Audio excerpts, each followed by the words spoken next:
Hey there, everybody. I decided to do an impromptu come ask me some questions about Tantra tonight, like date night with Tanya. And I have this really epic thing going on here with the sunset and my dog, who all of a sudden wants my attention. But yeah, so we've got an epic sunset setting up right here. Live on a beautiful island with a west view, obviously, out of my room. And so whoosh, here it is. It's kind of like fire. I can make puppet animals over here. But anyway, so I wanted to get on the call this evening, and I wanted to see if anybody had any questions that they wanted to talk about in regards to Tantra or Neo-Tantra. And I know I kind of didn't give a lot of people lots of notice. This evening just kind of opened up for me, and so decided to go ahead and do that. So I will be doing more calls. So if you're hearing this post, afterwards, you're going, wow, I'm so bummed I missed that. Don't worry, there will be other ones. And, it may be that nobody shows up tonight and it's just me yakking for a while. Maybe we'll have one or two people show up. But either way, if I keep this going, we know that we'll be having more and more people as time goes on. So one of the things that I definitely wanted to say is that there continues to be the misinformation and misunderstanding of Tantra and Neo-Tantra. And, people will say to me, Tanya, why do we have to label these things? Why do we need labels? Well, because, you have to label if you want people to be able to find what they're looking for. So for instance, if you believe that Tantra is erotic massage, all about lingam massage and yoni massage, and you end up coming to a Tantra workshop, which ends up being sitting around and meditating and not doing any of these other things, you're going to be bummed out because you believed that Tantra was erotic massage. And so because you believe that, hey there, and because you believed that, that means that you would definitely go, okay, I didn't pay for this. It's not what I was thinking about. By the way, when you first come in, I'll hit you on mute. So don't worry about if you've got noise going on in the background. You can always turn it off to ask me questions. And you can ask me questions anytime. Just hit it and say, hey. So that's the reason for labels. If we don't actually label things like what is Tantra, what is Neo-Tantra, why are these things different, what exactly are you looking for, you're going to not find those things you're looking for. I've had people show up at a workshop or I do a 2-hour workshop or an introduction workshop, and they show up in kind of skimpy, kind of like going to club kind of outfits. And then we're really surprised when we actually didn't get naked or didn't do anything that had anything sexual to do with it. They were really, really surprised about that. And so that noise you hear, sorry, is my dog. So that's why we're labeling things. Because if people don't know the difference and they don't understand that Tantra isn't erotic massage, and they don't understand that, we're not going to be going to an orgy, they don't understand these types of different things, people are going to be confused. So today, Tantra just kind of gets the full meal, like everything's Tantra. I've been so surprised to see somebody say, oh, I'm doing Tantra, and they're doing a drumming circle. I'm doing Tantra, and they're doing pole dancing. I'm doing Tantra, and I'm just sitting here gazing at something. I'm doing Tantra, and we're all getting naked at a pool party. It's crazy town. I mean, the word just has become anything. And the reality is, the word isn't just anything. The word is actually very specific. Tantra is actually practices that are very specific in a technology that is ancient. And no, only 3% of Tantra has anything to do with sex. And so not even the type of thing that we know about here in the West today. I can talk about this because, one, I am Neo-Tantra trained and lineage Tantra trained. So I do know the difference, and there's a huge difference. Most of the Western Tantra that we see has nothing to do with the old style Tantra that is there. One is not better than the other. Nothing's good or bad. It just is different. And so that's why it's really important that we start to understand that. Because like I said, otherwise, how in the world Do you know what you're trying to find and look for? I get hundreds of emails a year from people saying, I went to a Tantra healer and ended up, he ended up giving me his penis to hold. And I was like, what the heck is going on here? Right. So get informed, no matter what you're doing in the Tantra world. If it is that you're looking for better sex, and it is that you're looking for enhancing your relationship and having better orgasms and things like that, you're going to go towards the Neo-Tantra. That's most of what you're going to find when you Google Tantra in the West online. If really what you're looking for is the technology of transforming yourself as a human, and I'm not talking enlightenment really here, I'm talking about really basic things like energy management. If you would like to learn how to harness the best of you that you are, be able to make changes easily, be able to break old habits that you want, really step into yourself truly, then you're looking for Tantra that's a little bit different.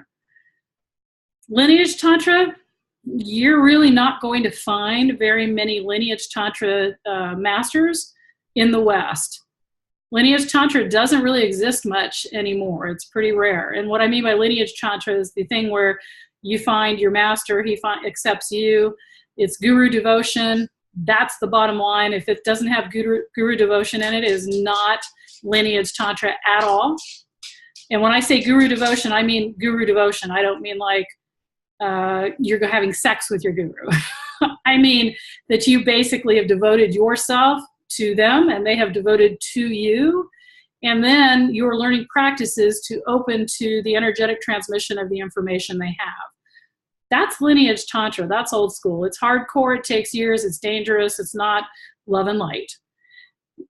Classic Tantra, that's kind of in the middle between the Neo stuff here and the old school there. And that's more like the, if you think about what people go to an ashram to do, learn to meditate, learn to do practices that help make you centered and make you aware and become happier and more peaceful as a person. Okay, yeah, yoga. Another example, yoga is, they say the Tantra of yoga. Right there, that's a practice to help your body and your mind get cohesive so that you can move energy and learn to be in your body and not in your head. So those types of things are more the classical Tantra that you can find some of in the West. And then Neo-Tantra or Western Tantra, which relies mostly on orgasm techniques, lingam massage, yoni massage, sexual healing, that type of thing. Very different. That's you're going to find the most of. And then people, like I said, have kind of taken it and they've gone off into all sorts of different directions and done things like, fitness and pole dancing and whatever else, and called it all sorts of things with the word Tantra on it. Is that good? Is that bad?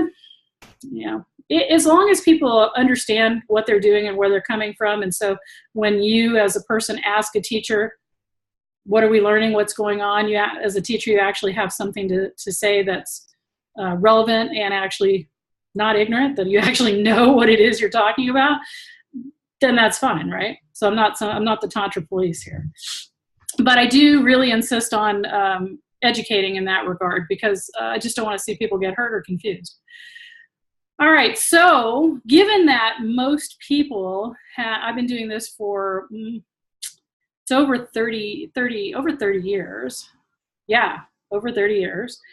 And most people in the West, when they show up, they're kind of interested in, they're interested in the Neo-Tantra part, the enhancement of sex, the learning how to have better orgasms, the connection and intimacy with their partner, connection to themselves in a better way, sexual healing, releasing shame, guilt, and those types of things. That's what most people are coming or calling me or emailing me for, things like that. If you're in, I had this out to different types of groups. If you're in the group where there's magic and manifesting going on, and they're talking about the ability to use orgasm to carry your manifestation, to carry that type of thing, yeah, of course, that's true. That's where you're going to learn that as well. Edith is new. Edith, anytime if you have any questions, you can just hit, you are muted right now, you can just hit your unmute button and interrupt me in the middle of whatever and ask a question. Anybody can do that. I'm just kind of going on about what the different tantra things that are around that we seem to find. So given that people can just make these things up, which is what they're doing these days, and say, I was born tantric, I don't even know what that means, because that's not actually possible to be born tantric, since tantra has very specific rituals and rites to it. And you can be born feeling in your body. You can be born, feeling like you're connected to everything. That's awesome. Nothing wrong with that. In fact, that's super cool. And if you are looking for that sexual mastery piece, and you've picked up some books and you've read them, and because there's a ton of books out there, and you think to yourself, well, I'm reading the books, but I'm still not really getting that juice or that vibe or that thing that I think that I should be getting. And there's a reason, because most of the books don't teach the foundational pieces that you need to understand to be able to harness energy in a way that makes techniques more than techniques. Because we can all agree, we can all pick up a book and read some techniques and do what we think is what they're saying, and not come away with any power, not come away with anything that's really awesome or what we thought.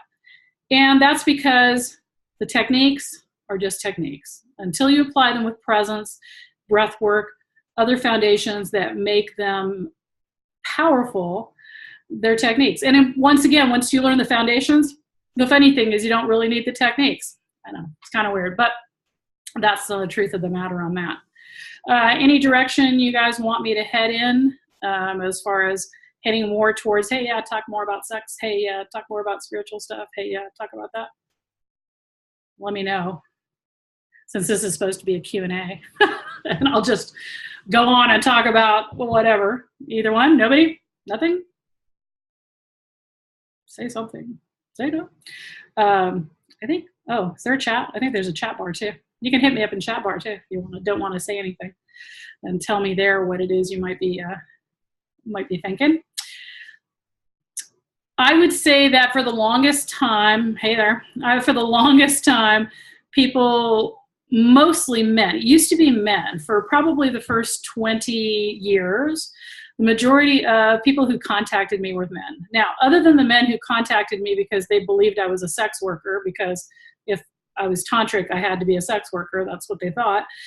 Other than those men, the other men that were trying to contact me were men who were looking to, of course, how to satisfy their partners better, how to last longer for sex, how to have sex like Sting does, because Sting started talking about his 9-hour orgasms and things like that.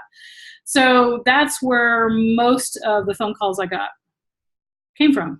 And if a man called me up and was talking about that, and that's the path he was headed, I would, of course, meet him where he was. Like, okay, you want to have better sex. Awesome.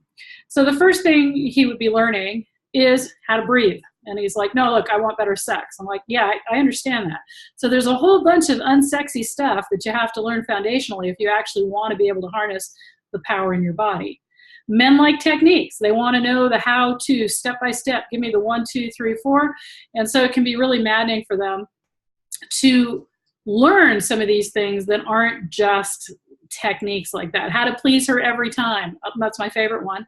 How to please her every time. I'm like, presence. And they're like, what do you mean? And I'm like, exactly. Let's start breathing. Let's learn how to breathe.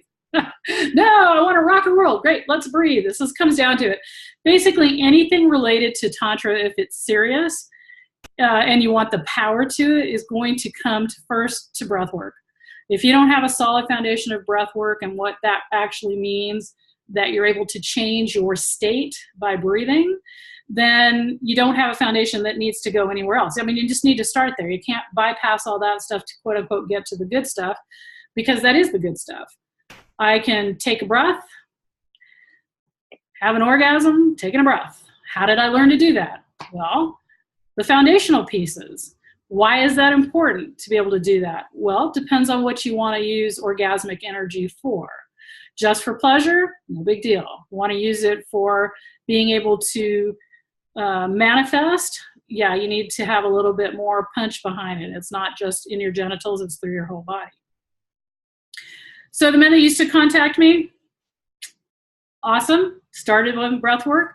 Now they're learning about presence.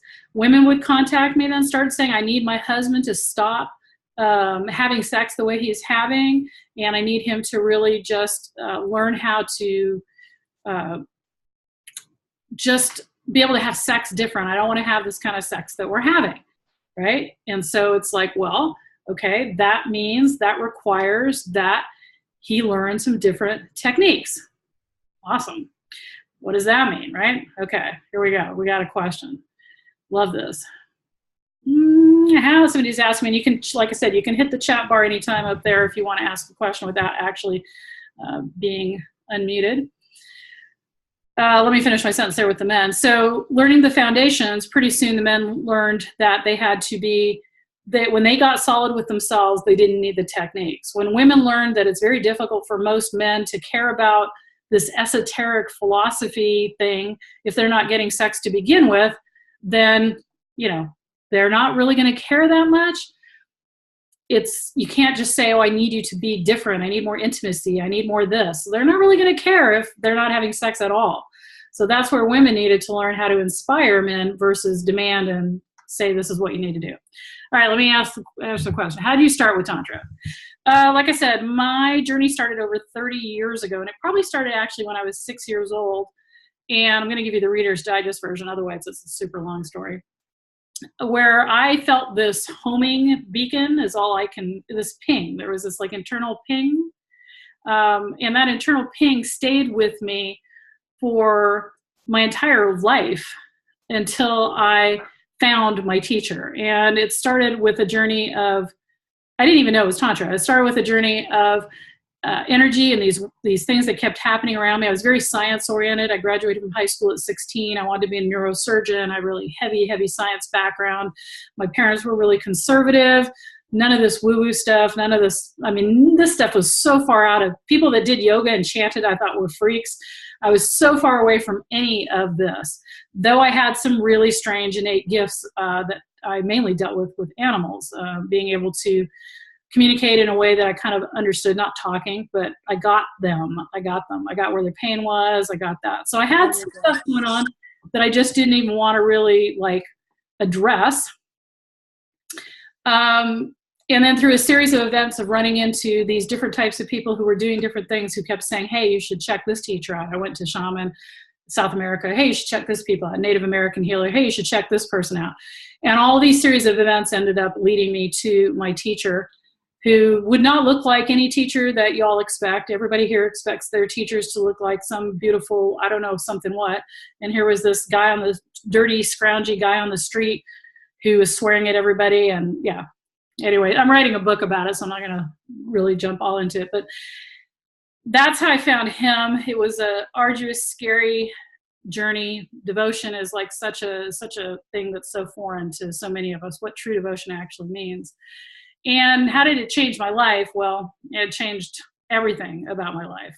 I did not come back the same. There's no way to come back the same.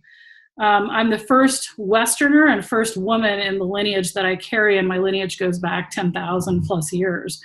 And the reason my teacher worked with me is because he knew that old style lineage Tantra was not going to survive for the most part. Y'all are not going to go out to the Ganges and push your guts out in the Ganges River and wash it and then put it back in.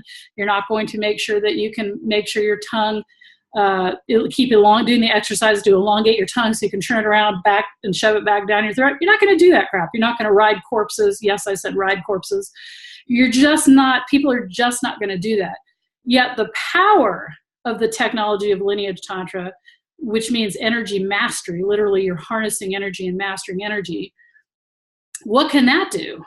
Well, in my life, it's cured 3 incurable illnesses. It's saved me from death several times. It's allowed me to live and do everything that I've ever wanted to do. So it's pretty badass, and not just great sex. Like I said, I can take a breath and have an orgasm, and that's like that. It doesn't even matter compared to the other cool, awesome things that learning lineage Tantra can do. Did you start learning Tantra to work on and how to transform the energy in your life or world? So which direction did I start? Well, what started me, like I said, other than this homing beacon that I had that was telling me I needed to go find this thing, and I didn't even know what this thing was. As it turns out, it was my teacher, And I don't even know how that really worked, that he was calling for a student and I was pinging. Is that DNA? Is that energy? Don't know. But it did start with a guy. One of my first inklings of this was this guy I met in a park who kind of just was magnetized. Like everybody in the whole park was looking at him. He looked like he walked on water, like he was floating across the air. And to me, his skin glowed in a way that I'd never seen before. And I was, like everybody else, very taken by this guy. Like, holy crap, like who is this? Not only was he was beautiful in a way that I don't even know what to say beautiful is. Like he wasn't just physically beautiful. He was magnetic and just, well, he ended up behind me. I mean, there was hundreds of people in this park. He ended up behind me and I could feel him when he was, 30, 40 feet away from me. We ended up spending a weekend together, never took our clothes off, yet had the most unbelievable connection and pleasure and depth and stuff that I was just like, what is this? And he was saying, well, I thought you knew, like, well, are we in sync here? He said, I figured you were a teacher, you knew what I do. I'm like, I have no idea what it is that you're doing. And he's the one that said, yeah, you have a teacher waiting for you then. And he sent me off to some guy he knew in South America. And that started this whole journey. So it wasn't really that I was looking for better sex or I was looking to transform my life. I wasn't looking for anything really, because I was still entrenched in I'm going to go be a neurosurgeon and, this is how my life's going to look. I'm going to have a corporate America. I'm going to have a penthouse in downtown, wherever. And my life is so different than anything that I thought of back then. So it transformed my life in a million different ways. Not only who the person I was, but my ideas about things radically transformed. You have a heavy science background and now going out into this energy world. Now, science now is proving everything that lineage Tantra masters knew forever. Now science is proving it. I remember talking about when sperm meets egg and there's a spark that happens when energy manifests to the physical agreement. And there now, you can go look that up. They've now seen it. Sperm meets egg and there's actually a spark. Well, I was talking about this like 20 years ago because it's clear to me that that's what was happening. And I could see it and I could feel it. And I would talk about that agreement. So yeah, some pretty cool stuff if you're talking about the classical lineage Tantra things. And like I said, the sex stuff in Neo-Tantra is great. It's not anywhere as like kick-ass as that, but it's still awesome. And yes, intimacy does not have to involve. In fact, intimacy and sex are not, people use the word intimacy and sex like they're the same thing. They're not the same thing. They're not even close. You can have intimacy without sex. You can have intimacy with sex. You can have sex, whatever. Yeah, it's not the same thing at all. And I think what a lot of women are drawn towards Tantra for, or Neo-Tantra, is this idea of fusing sexuality and intimacy and that idea of spiritual connection when having physical sex. There are men drawn to that as well, but I would say that the majority of the women have started that motion forward. And like I'd said earlier, they come and say, how do I get my man to do that? Well, like I said, if the man's not really enjoying his sex life, he's probably not going to want to take on some huge elevated kind of thing. The Tantra is not it depends. So Tantra is a lifestyle. If you are, Tantra is a lifestyle as a Tantra master or a Tantra teacher. And what about that? Tantra guru, Tantra master, Tantra teacher, what's all that about? A Tantra master doesn't get to be a Tantra master unless you're the master of the Tantra gives you that title. You don't get to be a guru unless you have students and devotees that devote to you. That's when you get to be a guru in Tantra. In the Neo-Tantra world, people just call themselves whatever they want because it's mostly made up. So is Tantra a lifestyle? Well, depending on whether or not how deeply you're embraced in it, if you are a classical Tantra or lineage Tantra student or master, yeah, there's no doubt. It is your life. It's not a lifestyle. It's your life. Tantra as a lifestyle can be Neo-Tantra, where people are saying, oh, we're open to relationships, we're living this tantric lifestyle, which in the New Age world means we are love and light, And like I said, real Tantra has nothing to do with love and light. We are love and light. We are all about the inclusion, all about the love, all about the long orgasms, all about the sitting together, meditating and having eye gazing and intimate connected sex. That can start to be a lifestyle. I think Tantra, depending on the depth you learn, depending on who teaches you, can be a lot of things in your life. It can be anything from a way to connect with the universe, to a way to connect with your child, to a way to connect with your partner. I teach Tantra for business, the Tantra of business. That's a way to understand how holistically business occurs all the way through you, and business is not a separate thing. So Tantra itself is techniques that are created for energy mastery. Right?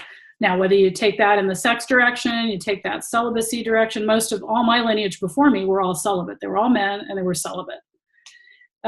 So that makes it kind of interesting that I'm the first woman and that I'm not celibate.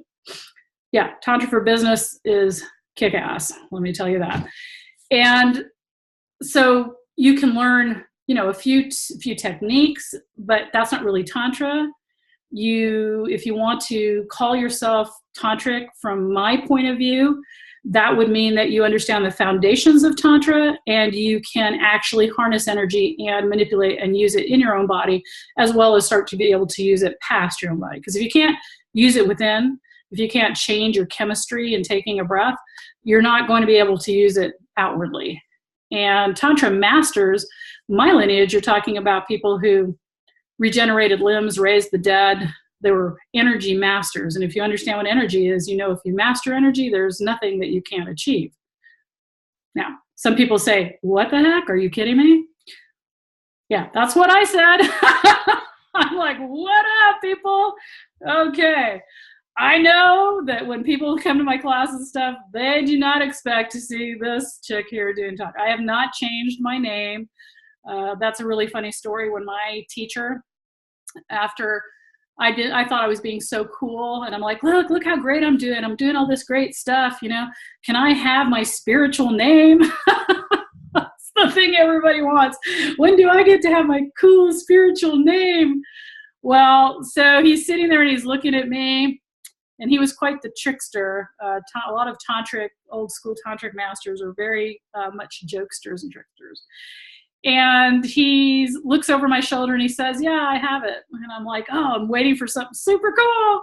And he goes, shit dog. And I'm like, wow, dude, that sounds like Japanese, or that sounds cool. Shit dog, shit dog, shit dog. And he's laughing. And I said, what does it mean? And he points over my shoulder, and I turn around, and here it is. It's just coming up dawn, and the roads are steaming, the grass and everything's steaming as the dew's, sun's heating up the dew. And here's a dog who's taken a dump with a steaming pile of shit. Yes, shit dog, exactly. And I was like, oh my God, you're kidding me. And he's laughing, I'm laughing, and I'm like, okay, hey, yeah, Tantra master, just call me shit dog.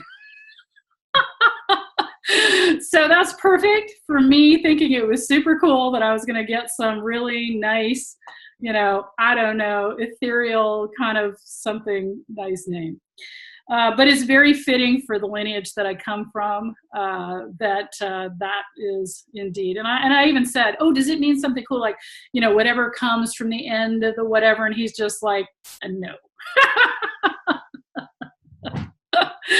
So no, I don't have some super cool spiritual name. Yeah, right. So anybody have any questions they want to type here or ask, anything related to Tantra, related to Neo-Tantra, related to sex, related to whatever. You're here, which is great. Thank you. You guys are my date for Friday night. This is pretty cool. What would you ask me on a date?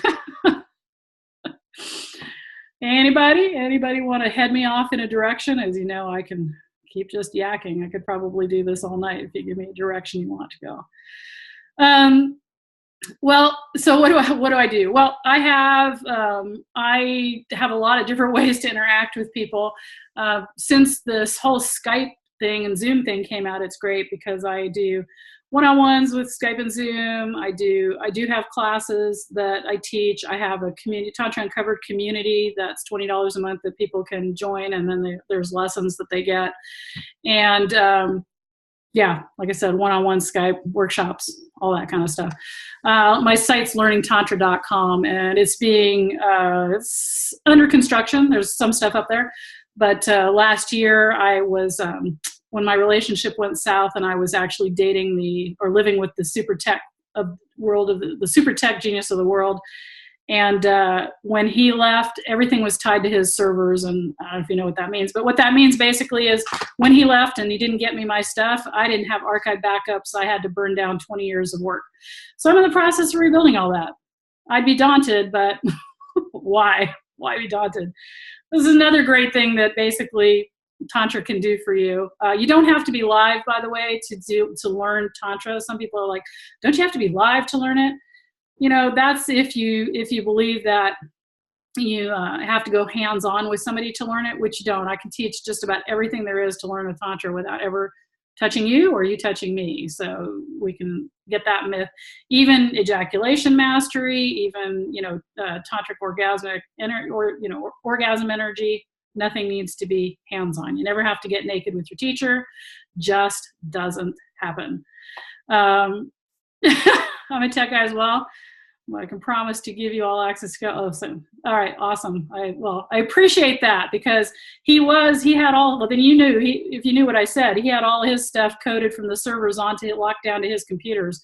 And that was bad news. Never give your keys, all your keys to the kingdom to any one person. That's the lesson I learned from that. So let's see, what do I want to say from there?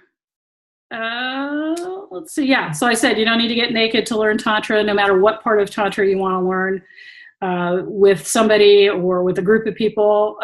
If you want to do it that way, there are people that teach it that way. That's awesome. You can do that. Certainly that's easier to find. I tend to want to bring Tantra to, even Neo-Tantra, to the mainstream, to people who really are maybe more conservative and they're learning how to love themselves better, learning how to love their partners better, and they're looking for a safe place in which to do that. I don't use Sanskrit words, not because I don't, but because I don't use them when I'm teaching, because I like to keep concepts simple. You know, if you think about energy mastery, that is a really complicated thing. We're talking about harnessing atoms, being able to move energy in different configurations that it is. That's complicated. Being able to take concepts like being versus doing and breaking them down and distilling them into really simple to do things, that's my superpower. Take complicated ideas, distill them down into very simple and practical application. Because, like I said, we're not going to go wash our guts out in the Ganges River. We're not going to go do some of these things that, there's no reason to send you to do 350 days of 108 mantras a day for 300 and some days. The purpose of that was to teach somebody devotion and commitment to themselves. I found ways that we can do that a lot more simple. Traditions are awesome. And if you understand how the tradition, when it was created, and what it was created for, now you start to understand some things that are powerful. For instance, when Tantra was created, when yoga was created, when many traditional things that we're doing today were created, they were created for people who lived on the ground, literally on the ground. 200 years ago, people were not living anything like they're living today. They were grounded. That was the whole thing. They were grounded. They ate different. They slept different. They lived different. That's a fact. So most of the energy practices, meditation, yoga, even some of the martial arts and things like that, were created to give people the idea of elevation. So many practices were taught, even like Chinese practices, Chinese Taoist practices, were taught with this idea of bringing energy up, streaming energy in a tube up your body. If you think about the lotus living in the mud and the muck, and everything down here is all muddy and dark and stuff, and the lotus brings its head up, and here it is above the water into the light, right? This was what the practices were for, to help people elevate themselves, elevate their energy, but elevate their minds and their psyches as well to become enlightened. The lotus becomes into the light. Now today, and by the way, I'm having the most kick-ass sunset out here right now. And if I have a beautiful window of the beach and the ocean and stuff like that, it's a great sunset. So if you think about enlightenment in that terms, the whole idea of enlightenment was to bring light to lighten up from the grounding, survival aspects that people have and show them that there is a higher vibration, there is a higher context. These traditions were all about uplifting. Well, about 50 years ago, we went into an uplifted, we're all in our heads, too high up here, ungrounded. We don't walk. Most people are not on natural substances all day long, not eating natural foods. I mean, unless you're out literally living on the earth and you're not using synthetic materials and you're like getting dirty every day and that type of stuff, you're not living that lifestyle. So all the practices that were up, now fry people out. So basically, I can't, I'm so hooked up to this thing, I can't get it turned around, but it is beautiful. Basically, everybody's so ungrounded that if you teach them these practices that blow them up, we're all scattered now. People are freaking out. Anxiety is at an all-time high. People are overwhelmed and losing their cookies. Even people that go to yoga, even people do that. They come down a little bit, but mostly the energy is still too high because the people that are teaching these ancient practices have not stopped to think, what were they for? What were these practices designed to do? I just said that. The practices were designed to elevate, and not elevate as in holy, not elevate as in hold the hands of God, elevate as in make you come ungrounded, leave the earth. So all these people that are not out of their bodies, we're called ceiling surfing. They're all woo, woo, woo, flaky, I'm going with the flow. They're all ungrounded because they're doing practices that unground them and therefore not using the practices as intended. If we're using the practices as intended, we're going to understand that doing them the way they were doing, teachers, old school teachers would turn that around now. If we like showed up today and said, okay, what's going on? They'd look different. So if you're somebody who's using practices that are already streaming energy up and down, I'm gonna say that I want you to try something. I want you to try to keep your energy low into your pelvis, and I want you to make it go outward in a circle around you. Don't bring it up past your sternum. Keep your energy down. Don't stream it in a little tube through your body because it's not really helpful. Keep it out and around and build this circle of energy that widens you in every direction out.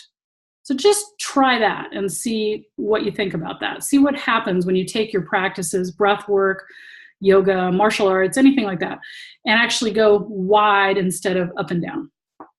And most people that start to do that go, wow, okay, now you're going to get the power back.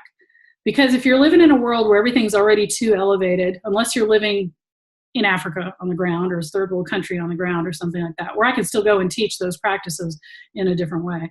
You don't want to go there. You don't want to get up here. You just don't. It's not helpful. It's bad for our chemistry. People's vagus nerves are all blown out and freaking out.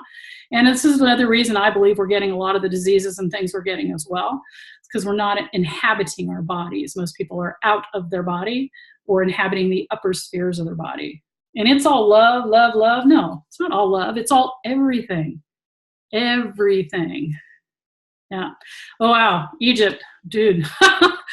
Yeah, I'm feeling for you. It's the only place in the world I will not drive is Cairo. So that is a very intense place to be and a lot of energy, lots of energy upward. Get out, yeah. Get out when you can, get out onto the earth, out further away from the city, because that is seriously, seriously intense. Yes, I totally remember. And it's probably even more intense than it was last time I was there. So that's what I think the big takeaway of doing any type of Tantra or Neo-Tantra today would really be to think about the whole reason that something was created. And if you have a teacher that can't tell you that, then they don't really know their stuff very well. And that would be most of them, because nobody's teaching that. Their teacher didn't teach them. Their teacher, since the 60s, since the 50s, it's really gotten kind of lost in what's going on, especially here in the West. In other countries, there's still some more smatterings of different kinds of things going on. Let's see. So that's, yeah, those are those kind of things. I would probably massacre your name. It's probably Christiane. Christiane? Christiane. Yeah, Christiane. That's pretty, and I can't say it right. So you're all on mute. Like I said, you got questions, you can throw them in the chat bar here, or unmute yourself and speak to me. I've been talking now for about 41 minutes, and if you have something you'd like to ask me about, I'm happy to continue on. Otherwise, I'll say we've had our coffee date, and so don't be shy, ask away. Edith, you showed up. John, you showed up. Everybody's here. Just wanted to hear me talk, or did you have a specific thing you wanted to ask? Like I said, ask it in the chat bar. Pretty easy to do. You can remain anonymous and ask whatever question you want. Or we could sit and meditate together, but you know, we kind of have been if you've actually been paying attention to me and not if you have been paying attention to me and not doing something else, multitasking. All right, there you go. Well, you're taking action. Downloaded the ebook, right? It's great. I do have some books out. The main book that I'm known for is called Beyond Sex Tantra, and it's on Amazon. And basically, it's a very simple book. It's a primer about different topics, A through Z, about different aspects of Tantra. And like I said, it's a simple primer. If you already know a ton, may or may not do anything for you, though I've had people that know a lot read it and go, oh, I didn't know that. So that's great. You want to meditate? Let's meditate. All right. The kind of meditation I like to do has to do with active meditation, since most people's meditation skills pretty well suck from what I understand. If you can remain focused in, for 20 minutes, that's awesome. Most people I know can't do it. They can't even do it for 10, let alone one solid, really great. So I like active meditations. And so what I'd like to do actively is I'd like to actually do a breath meditation.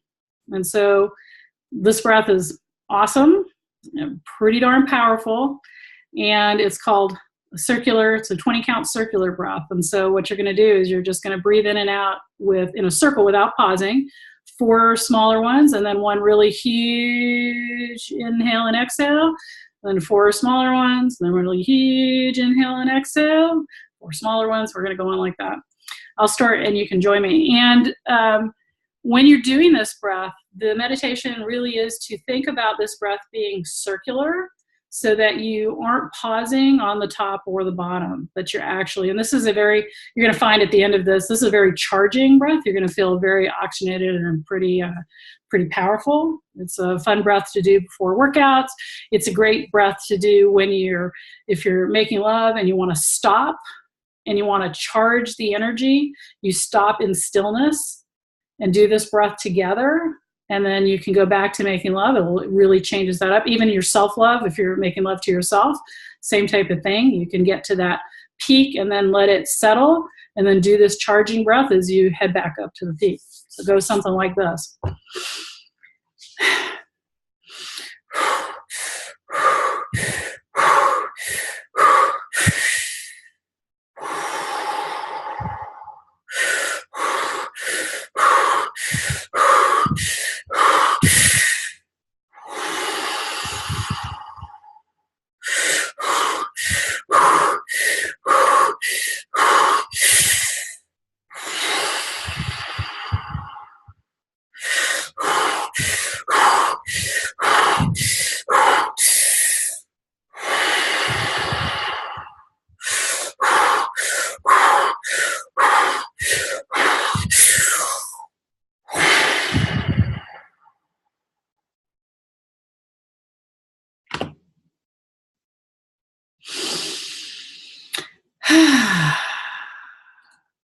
How did that feel?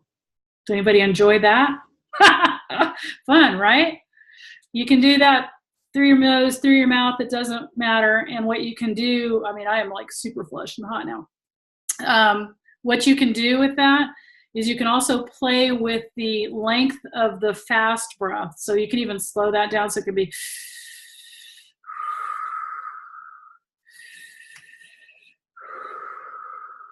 yeah, more energized, yeah. So you can do it slow. You can try it through your nose only, through your mouth only, but it's a great breath to charge up some energy. So that was 20 breaths. It's 4 to 1 long, 4 to 1 long. But the circular part is actually a little bit more tricky. In fact, I messed one up. I got a pause at the top of one of my long ones. The circular breath takes quite a bit of focus. Yeah, nose, no matter what, nose, mouth. Just try it out and see how different it is in the different ways that you do it. Sometimes it changes things. One of the other breaths that I love and absolutely love a ton is the breath that we do with alternate nostril breathing.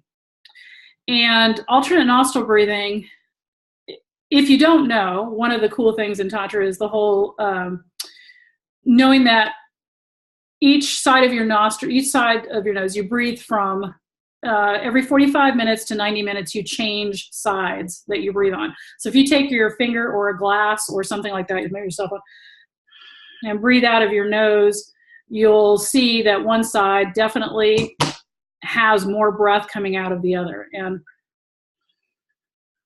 I'm predominantly left-sided right now.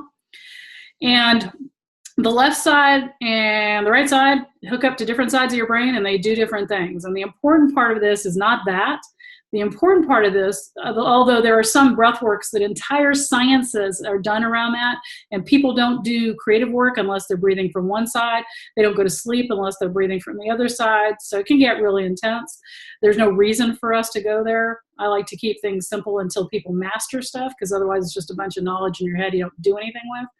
So suffice to know that the power of connecting the brain and having the brain be able to flex back and forth easily from creative to analytical means that you're using everything in tandem is really important. And alternate nostril breathing is the most intense, for me, meditative practice that there is. Now, I've done a ton of different meditations. I've done wall meditation where you just sit and gaze at the wall, 45-degree angle with tongue up at the roof of your mouth, and sat there for, I think, the longest time I've sat in a meditation was 4 days. So I've done everything from like, crazy, like sit there forever and meditate, to faster meditations and all the in between. And what I think it delivers some of the power is what you're capable of in the moment. Yeah, 4 days. That was one. I think there was one that was longer. But in the moment, what you're capable of. I mean, it doesn't do like, to go sit and meditate for 4 days is awesome. If you're capable of holding that focus for 4 days, most of us aren't. So alternate nostril breathing gives you a great way to drop into a meditative state, hooking up both sides of the brain, and as well teach you to be able to start to control how and whether you're breathing from one nostril or the other, and to change it if you want. It takes a while. But let's say that we're not going to worry about the energetic consequences of this now. In other words, I'm not going to say that you have to all of a sudden be sitting in just the right way, doing just the right way. Let's keep it simple so that you can actually do it. Sitting up is great. Don't lay down and do this. Sit up, stand up. If you sit cross-legged, great. If you can't, doesn't matter. Sit on a chair, right? But these fingers are important. So these two fingers are going to come down, right? This is your right hand. Drop those two fingers down like that. And this hand is going to close off this nostril. Do not push your nose across your face like that. It closes off your nostril just gently, because otherwise you stop the breath coming from the other side. So it closes off gently, and then you'll go back and forth. I'll show you in just a second. But this is all you're going to do, back and forth like this as you change. Okay. You'll have heard of this maybe different ways. Once again, I know traditional practices, and I change them up to, get involved in what's happening in the today with our brain. So you're going to close off your left, and you're going to inhale through the right. Close off that. Exhale through the left. Inhale, exhale, inhale, and then exhale. Now, when I'm doing it on my own, I'm keeping my fingers pretty close by. I was just trying to show you what's going on, and I'll just go back and forth like this. And what you want to do is just make sure that you're resting your arm on something, so you're not holding your arm up, because you're going to get uncomfortable doing that. You'll start to focus on that. Be comfortable. But just practice that. In through the right is how you start. And then you're just going back and forth. I like to use just a regular breath that makes you feel good. Nothing really too fast, too slow. And if you can just do this for 5 minutes to start, and you'll start to feel a quality that feels very calming and very relaxing. Let's just do it for a few moments here, and you can start to see that. If maybe you're already started, that'd be awesome. Maybe you're driving, don't do it while you're driving. By the way, don't do this while you're driving. You don't want to do that, because for some people it gets hypnotic. But I'm going to start and just go a little bit.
I'm already starting to drift off.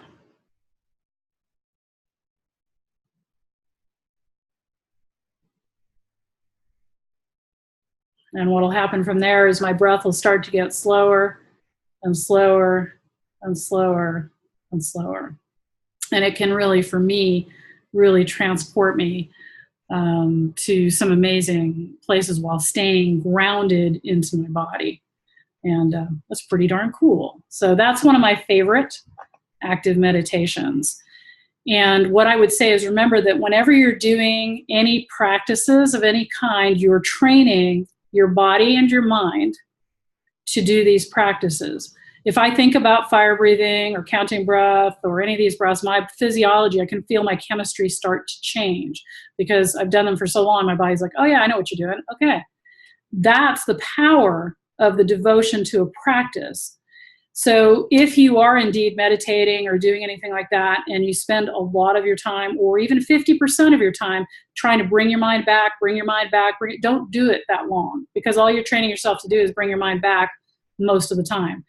So it's better to start with micro practices. Even 30 seconds of presence and building on that will get you further than sitting down. It used to be, your teacher would sit you down and you're going to meditate for 45 minutes or an hour. Most of the time, people don't make it. They learn how to meditate on bringing their mind back.